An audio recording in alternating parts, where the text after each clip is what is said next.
Hello and welcome back to my channel. Today we are doing part 2 in the How to Grow Your Own Pumpkin series. So today we are potting up these pumpkin seedlings. And yes, I know they're really big, but they are actually seedlings.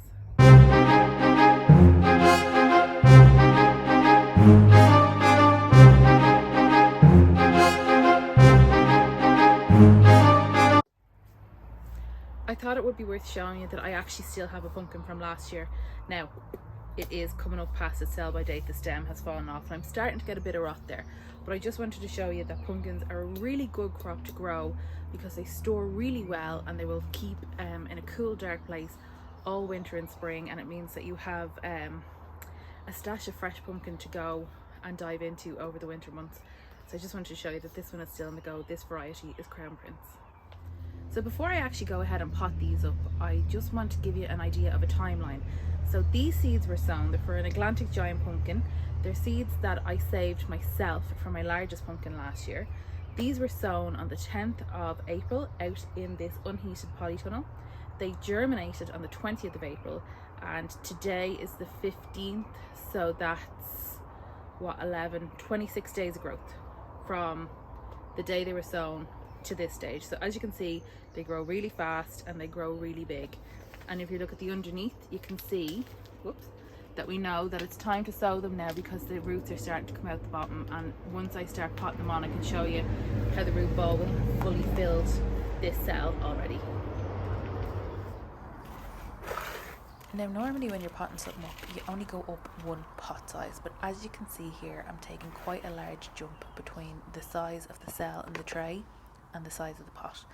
The reason being is that pumpkins grow really fast, really quickly, and these won't be going into the ground for another 2 or 3 weeks, and I don't want the roots to get pot bound, so I want to give them plenty of space, plenty of access to nutrients within the compost. So that's why I'm going so big so quickly.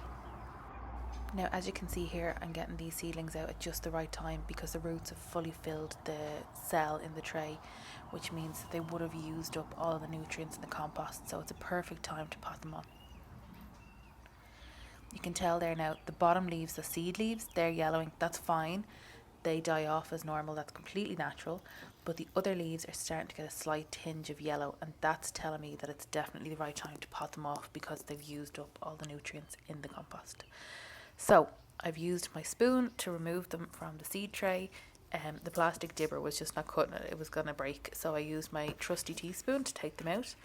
I've put an inch of compost in the bottom of the pot because I don't want the roots just touching the bottom of the plastic pot, and I've just sat them in on top of that, and I'm going to hold the leaves out of the way while I fill around the root ball with compost. Oh, and I'm just realising now, I actually made a mistake when I said I was 26 days from sowing the seed. It wasn't 26 days, it was 26 days growth from germination. So there was 10 days for the seed to germinate and 26 days to get to this point. Now, I know some people will show their pumpkin plants like day by day progress and they just seem to double in size overnight. I'm not too concerned about the fact that mine aren't doing that at the minute, because what they're doing is putting on a really strong root system. So all the growth is happening under the soil, and that's what I want to see. That's why I plant my pumpkins outside in an unheated polytunnel, because I want the plant to grow slowly and put the effort into growing the roots. And as always, don't forget your label, because you will not know the difference between your pumpkin plants at this stage. They all look the same. So I'm only potting up my giants because I want to give them the best chance to get as large as possible before I plant them outside, and I don't want to risk them getting pot bound. I'm not doing it with the rest of my pumpkin plants. They can all stay in these 15 cell trays. It's enough for them, they'll be fine. It's only another 2 or 3 weeks till they get planted out. So I just did it for my giants because I don't have the time to do them all. As always, water well and keep them well watered. They are very thirsty. So there you have it, the next stage in growing your own giant pumpkin. Once you have your seedlings potted up, I'm going to leave them in the polytunnel for the next couple of weeks. I'm kind of aiming the start of June to plant them out, but I'm going to keep them in the polytunnel to give them the best possible chance to get as big as possible before I plant them out. I'm going to keep them well watered, and the combination of the water and the heat in here will see them explode. and the idea is to get them to the point where they're ready to plant out just as the roots fill the container that you're after planting them into. So as I said before, don't be afraid to plant them into a large container. Keep them plenty of water, and we'll be back in the next few weeks to plant them outside. Thanks very much for watching.